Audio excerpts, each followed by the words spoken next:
얘랑한테도 보여주려고요. 제가 예민하게 군 것 같으면 사과하겠습니다. 지난주 주말에 상견례 있는데 저 부모님 여동생, 얘랑 부모님, 얘랑 누나 이렇게 만났어요. 문제의 발단이 된 얘랑 누나는 성형외과 코디네이터로 근무 중인데 그것도 백수로 놀다가 큰아버지 병원에 취직한 걸로 알고 있어요.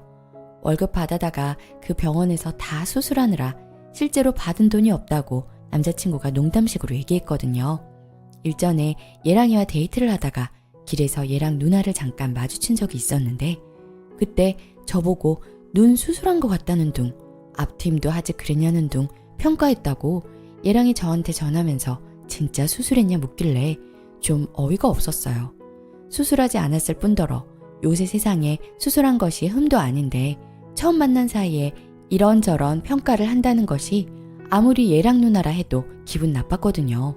그래서 얘랑이한테 기분 나쁘다고 말했고 얘랑이가 대신 사과하며 넘어간 일이 있었죠. 다시 본론으로 돌아와서 상견례 자리에서 이런저런 얘기하다가 예비 시어머니가 따님을 아주 예쁘게 잘 낳아주셔서 저희 집안에 복덩이가 굴러 들어왔네요 하셨는데 거기서 얘랑 누나가 저한테 하는 말이 정말 가관이었어요. 근데 코는 좀 해야겠다 하는 겁니다. 진짜 앞뒤 아무 맥락 없이 갑자기 저기서 저한테 코 좀 해야겠다 그런 거예요. 그래서 시어머니가 넌 무슨 소리를 하는 거니? 얼마나 귀엽고 예쁜데 복코다 복코야 이런 식으로 말씀하셨는데 얘랑 누나가 복코는 무슨 요즘 자기 복은 자기가 만드는 거야. 수술 하나도 안 했다면서 나중에 우리 병원으로 상담받으러 와요. 가족 할인 많이 해줄게 이런 식으로 웃더라고요. 솔직히 제가 콧대는 높은데 콧방울이 좀 커서 전체적으로 보면 좀 코 자체가 널쩍해 보여요. 콤플렉스 부분이며 그래서 일부러 화장할 때도 콧대 부분만 살리고 옆에 음영 살짝 주거든요. 좀 작아 보이려고. 분위기 깰 것 같아서 그냥 넘어가려다 상견례 자리에서도 이러는데 나중에는 더 하겠다 싶어서 한마디 했어요. 웃으면서요. 정말요? 병원 코디라서 그러신지 정말 직업정신이 훌륭하시네요.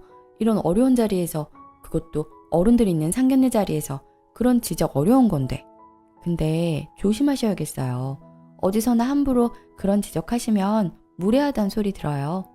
그랬더니 얘랑 누나 아무 말 못하고 얼굴 벌개지고 시어머니도 미안하다 얘가 말 실수한 것 같다 하셔서 넘어갔어요.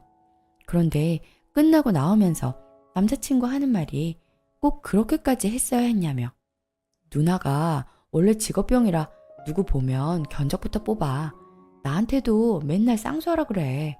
돌려 말하면 코 빼고는 고칠 데 없이 예쁘단 소리지 뭐.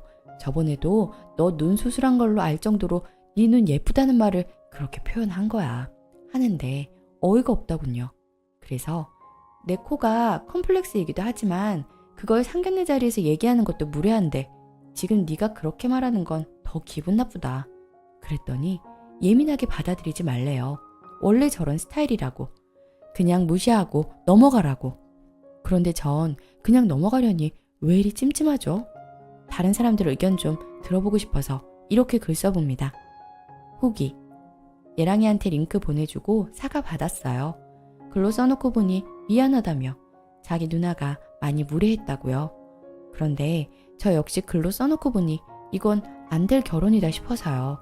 무례한 누나도 파혼 사유인데 그걸 저에게 예민하다 지적하는 예랑이를 보니 앞날이 너무 깜깜해서 저 파혼합니다. 차라리 지금 예민한 게 둔해서 평생 인생 망치는 것보다 나을 것 같아서요. 여러분들이 지혜를 주셨어요. 정말 감사합니다. 댓글. 그 중요하고 격식 있는 상견례 자리에서 코 좀 하라고 할 정도면 앞으로 둘이 있으면 안면 한번 뒤엎으라고 하겠는데요. 나 같으면 그런 집에 안 들어가요. 결혼 전에 나랑 동갑인 신랑 동생이 집까짓게 뭐라고 나보고 마음에 안 든다 씨부리길래 한 번 없고 사과받고 결혼했는데 더 심해집니다. 두고두고 그거 봐주고 결혼한 거 후회 중입니다. 두 번째 사연. 남편의 시댁이 재혼가정인 걸 10년 만에 알았어요. 안녕하세요. 저는 30대 중반의 여자입니다. 시댁 모시고 사는 걸로 싸움 나서 이혼 얘기까지 나오는데 남편은 제가 정없고 불효라는데 제가 이상한 것인지 궁금합니다. 결혼 생활은 5년이고 5년 사귀고 결혼했으니 같이 지낸 건 딱 10년입니다. 남편은 늦게 낳은 아들이라 부모님과 나이 차이 상당합니다. 남편 30대 중반, 시아버님 70대 후반, 형제는 남편 위로 40대 후반의 시아주버니 한 분 계세요. 올해 초 시어머님이 지병으로 돌아가셨어요. 형제가 나이 차이 많이 나고 부모님과도 나이 차이가 나길래 그냥 늦둥이 아들인 줄 알고 살았고요. 재혼 가정이라는 말 전혀 못 들었습니다. 돌아가시고 나서야 들었네요. 시부모님 재혼이고 남편 어릴 적 재혼해서 친어머니처럼 키워주셨고 시아주버님은 성인일 때 재혼했다는 걸요. 시집갈 때 저 외동딸이고 넉넉하게 사는 집이라 외아들 장남한테 시집 안 보낸다, 맏며느리 절대 안 시킨다 그래서 너랑 결혼 허락해 주는 거다 하고 아빠가 말했을 때 남편 실실 웃으면서 다행입니다 장인어른 했고, 재산이고 뭐고 안 받고 안 모시고 살고 싶다고 도움 안 받는다 하는데 저희 부모님께서 도움 주고 싶어 하시고 시부모님도 도움 주고 싶어 하셔서 똑같이 3억씩 받았습니다. 각자 모은 돈도 얼추 비슷하지만 제가 더 많아요. 사귀는 동안 결혼 생활 내내 재혼한 거 한 번도 언급 안 했고 겉으로 보기에도 전혀 그런 느낌 없었습니다. 시어머니가 친아들처럼 아들 하면서 엄청나게 챙기시고요. 그리고 올해 초 시어머님 돌아가시고 나서 엄청나게 힘들어했고요. 시아버님도 점점 여기저기 아프다 하시더라고요. 병원도 자주 가시고 이래저래 모시고 갈 일 많고 심적으로도 힘들어 하셨는데 남편 왈 시아버님 모시고 살자고 하네요. 장남 있는데 왜 우리가 모시냐?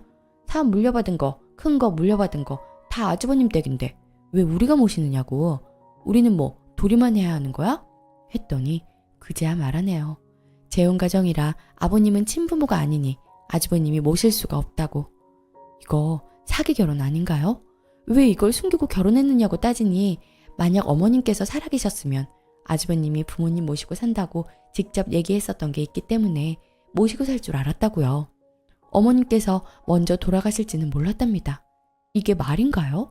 그럼 물려받을 거 많은데 친부모 아니어도 산 정이 있는데 모셔야 되는 거 아니냐 하니 그거 다 어머님 댁 돈이라 아버님께서 해준 게 아니라고 합니다. 그럼 우리 집 결혼 자금 준 건 누구 돈이냐 하니 그것도 시어머님이 해주신 거고요. 기가 차서 말도 나오지 않고 아이도 있는데 이혼 생각만 듭니다. 아이도 생겼겠다, 이혼 못할 것 같으니 말한 걸까요? 차라리 처음부터 알았다면 이렇게 화 안 났을 것 같은데 10년이 지난 지금이야 말하니 이혼 생각밖에 안 됩니다. 속았다는 생각만 들어서 억울해요. 못 모신다고 네가 모시고 살아라, 난 애 데리고 친정 간다 하니 정없다고 그간 시아버님이 잘해주신 거 생각해보라 합니다. 시아버님 잘해주시긴 했는데 저희 부모님도 잘해주셨는데요. 오히려 저희 부모님은 애도 봐주면서 더 고생하셨는데 저희 부모님께서 같은 상황이라도 본인은 모셨을 거라고 하는데 저희 부모님은 50대 후반이라 아직 젊으셔요. 저 20대에 일찍 낳아서 나이 차이 엄청나게 나는데 무슨 소린가 싶고 이혼해야 하나 하는 생각만 듭니다. 정말 살면서 이렇게 잘 맞는 사람 만나기 힘들겠다는 생각하면서 살았는데 거짓말 하나로 이 사람이 너무 징그럽게 느껴지는 제가 비정상인가요? 추가. 퇴근길에 답답한 마음에 썼는데 댓글이 많이 달렸더라고요. 댓글을 하나씩 달기가 어려워 추가로 글 씁니다. 1. 아버님 집 있습니다. 어머님이랑 사시던 집 그대로예요. 아버님도 일해서 버셨던 돈이 있으시고 어머님께서 남겨놓고 가신 것도 있어서 경제력은 문제 없어요. 시어머님이 부유하셨던 건 맞지만 아버님께서 가난하셨던 건 아닙니다. 다만 어머니 계실 적에 식사라든지 기타 등등 모든 걸 어머님께서 다 해주셨으니 살림이 손익질 않으셔서 직접 해결하기가 어려우셔서 매주 청소업체 쓰고 있어요. 반찬도 매번 시켜드리거나 제가 해서 드리고 있고요. 가실 곳이 없어서 모시고 산다는 것은 아닙니다. 몸이 안 좋으신 곳이 있어서 병원을 계속 다녀야 하고 거동도 살짝 불편하신 부분이 있어요. 2. 아주버님 댁하고 연을 끊고 사는 것이 아니나 오랜 시간 가족이었어도 성인이 된 아주버님으로서는 어머님의 새 남편 정도인 것 같아요. 어머님 계실 적에 화목하게 잘 지내긴 했으나 아주버님이 살가운 편은 아니라 무뚝뚝한 부자지간 정도로만 생각했었고 기본적인 자식돌이는 해도 모시고 사는 건 어렵다는 입장인 것 같아요. 3. 재혼 가정이라 이혼하고 싶은 건 아닙니다. 연애 시절부터 부모님 모시고 사는 것, 시집살이 등의 부정적인 면이 많아서 남편이 설득하는 과정이 있었고 겪어본 시댁 식구들이 좋으신 분들이고 제가 모시고 살 일 없이 아주버님 댁과 합가할 생각도 있다는 얘기를 들었어서 결혼을 했던 거기 때문에 배신감 느낀 거고요. 재혼 가정이라서 그런 게 아니에요. 재혼 가정이기 때문에 이런 어머님께서 먼저 돌아가신 상황에서 우리가 모셔야 된다는 얘기 자체를 듣지 못했기 때문에 저로서는 어이가 없는 거고요. 자꾸 이상한 말 하시면서 재혼 가정 안 밝힌 게 사기다 아니다 하시는데 저로서는 아주버님이 아버님의 친아들이 아닌지 몰랐고 재혼 가정이라 친아들이 아닌 걸 알았으면 결혼을 안 하던지 모시는 걸 염두에 두고 결혼을 했겠죠. 근데 연애, 결혼 생활 내내 이런 방구도 없다가 갑자기 형은 친아들 아니고 나만 친아들이야. 시어머님 새엄마고 형은 새엄마 아들이야. 이러면 안 놀라나요? 저만 기분 나쁘고 사기당한 느낌인가요? 애초에 재혼 가정인 거 밝히는 거랑 숨겼다 들키는 거랑 어떻게 같아요? 재혼 가정인 게 잘못인 게 아니고 재혼 가정이라 큰아들이 부양 의무 없음을 숨긴 게 사기라고 말하는 겁니다. 아주버님이 아버님 안 모신다고 기분 나쁜 거 아니고 이해합니다. 성인 되어서 재혼한 거라 키워준 것도 아니고 긴 세월 어머님의 남편으로 지낸 거라 모실 의무 없는 거 알아요. 댓글 1.